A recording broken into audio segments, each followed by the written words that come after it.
अस्सलामु अलैकुम वरहमतुल्लाहि वबरकातुहू। मैं ग़ुलाम मुस्तफ़ा हूँ और आप देख रहे हैं मेरा यूट्यूब फेसबुक चैनल प्यामे इस्लाम। सामीन मोहतरम, एक हदीस मुबारक मेरी नज़र से गुज़री, यकीन कीजिए पैरों तले से ज़मीन निकल गई। फिर मैंने इसको थोड़ा सा इसका मुताला वसी करने की कोशिश की।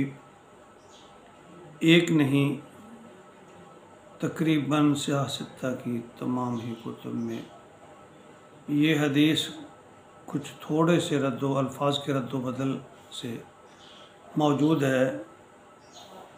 सुनन तिरमिज़ी में हदीस नंबर 2310 पे, सही बुखारी में हदीस नंबर 4771 नंबर पे और सही मुस्लिम में ये 504 नंबर पे मौजूद है।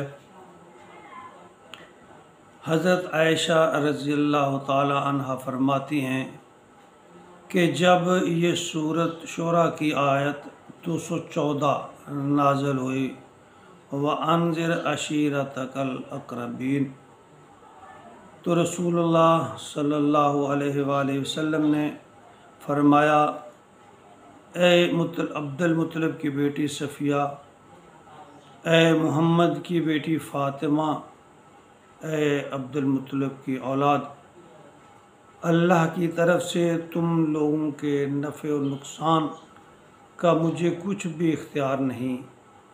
तुम मेरे माल में से तुम सबको जो कुछ मांगना है वो मुझसे मांग लें। ये अल्फाज सुनकर सोचने पे मजबूर हुआ कि हम सिर्फ़ आखिरी नबी के उम्मती होने पर नाज़ा हैं कि नबी अकरम सल्लल्लाहु अलैहि वसल्लम हमारी शफ़ाअत फरमाएंगे। यकीनन आपकी शफ़ाअत बरहक है, इसमें कोई शक नहीं है, लेकिन आपका ये फरमान अपनी बेटी के लिए, अपने ख़ानदान के लिए, ये भी सोचने का मकाम है कि आपने फरमाया कि मैं अल्लाह के यहाँ तुम्हारे किसी नफ़े नुकसान का मालिक नहीं हूँ। इसी तरह एक मरतबा सही मुस्लिम में एक हदीस है कि हज़रत रबिया बिन काब रज़ियल्लाहु ताला अन्हु रात को आपके पास वक्त गुजारते, आपके लिए वज़ू के पानी का और दीगर ज़रूरियात का ख्याल रखते। एक दिन आप उससे बड़े खुश हुए। आपने फरमाया, रबिया मांग जो कुछ मांगता है।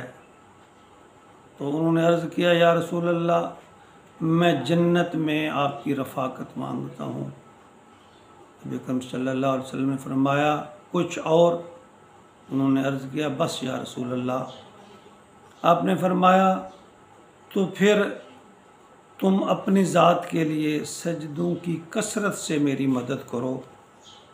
अमीन मोहतरम, नबी अकरम सल्लल्लाहु अलैहि वसल्लम की शफ़ाअत बरहक अपनी जगह पे, ये फरमान जो नबी अकरम सल्लल्लाहु अलैहि वसल्लम का है, तमाम ही मोतबर अहादीस में मौजूद है, जिसमें नबी अकरम सल्लल्लाहु अलैहि वसल्लम ने न सिर्फ़ अपनी बेटी फ़ातिमा, अपने घर वालियों, अपने अज़ीज़ और रिश्तेदारों, दूसरी अहादीस में अपने कुंबे कबीले के लोगों को भी ये मुतनब्बे करते हुए फरमाया कि ख़बरदार सिर्फ़ इसी बात पे नाज़ा ना रहना कि तुम मोहम्मद के रिश्तेदार हो, आखिरी नबी के रिश्तेदार हो, और किसी अमाल की तरफ तवज्जो ही ना दो।